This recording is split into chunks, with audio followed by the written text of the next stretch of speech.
Hey, class, getting ready for week 4 with a little recap on week 3. Today is actually September 11th. Quite a day for all of us. But I've started to look through those of you who've got your maxims posted. This is Sunday, so you still have some time. But for those of you who already got them posted, I've taken a look at a few and looking pretty good. I'll say this about that. The maxims and some of the other things that you're doing on this type of work isn't easy. To be really introspective, but yet be able to frame things up in a fashion that you understand, but also that others could read and understand what you're talking about, just isn't quite as easy as some people might think. So just keep plugging at it. As you know, you'll get a chance to work on some more maxims in our team leadership and then our organizational leadership modules. So learn about that as we go along. And of course, you're going to bring that all together in your final project. So you're going to get several cuts at it and an opportunity to maybe get better, even more introspective, make them very personal for you. That's really what it's all about. Don't forget that you posted an EQ 2.0 action plan. And so you might want to check in and see how you're doing on that. Just kind of keep a reminder every week as to how that's working out for you and what kind of difference you're making in your personal self-awareness, the very first part of emotional intelligence. Let's see. You will be working on your strengths, using your Strengths Finder, the code in the back of the book. You'll be taking the Strengths Finder assessment. Some of you may have done it before, but strengths-based leadership is going to give you a personal profile that's very different than the standard Strengths Finder 2.0. It's very like the regular. It's very personal, but it's very pointed towards some leadership behaviors that would allow you to really make a difference.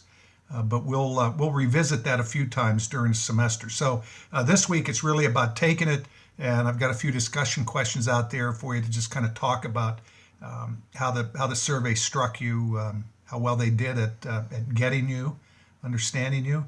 When I took it, I was stunned. My 5 signature strengths. It was almost as if somebody was looking over my shoulder as I was taking the assessment. I found it was right on. You read a little bit about the research, so we would expect that it is both valid and reliable, which any survey needs to be.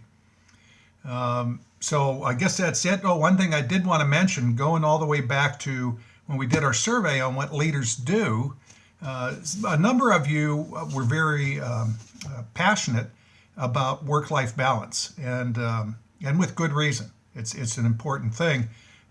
Maybe for Christmas, by then we'll be done with this course, you could spend another $15, $16 on yourself and get Gallup's well-being.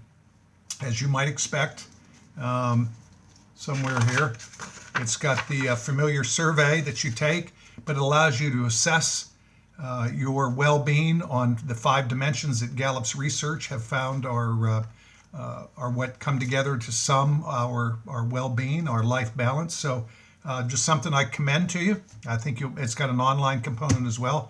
I think you'll find it's well worth the time and the effort, but not now. Put that on the back burner. If I haven't mentioned this, maybe you figured it out, that where I'm trying to lead you in this course is, first of all, starting to build a leadership library. Some of you probably have already done that or started that in your careers. But I hope these 5 books will kind of be a nucleus for you to go ahead and expand upon. But even if you don't do that, you have some tools to come back and reread and look at different sections of the book. You're going to have, obviously, your profiles for you to come back. And I'm not sure that there's a time when that really expires. I'm not sure that there'll be a time in your career where the behaviors that it suggests will not be relevant. So I hope you kind of hang on to it as you move through your career and move from office to office or company to company. Make sure you got a special bag to put your leadership library in. So that's it for now. Again, I'm really liking the way you guys are interacting and learning from each other. we've all got a lot of experience in leadership, good, bad, the ugly. And so understanding each other's perspectives, supporting each other's viewpoints, but most importantly, challenging some of those viewpoints is how we're going to get the most out of this course. And it's an attitude that I hope you'll take forward in your interactions with others, regardless of where they are in your organization or in any organization that you come in contact with. So I guess that's about it for now. And I'll check in with you next week.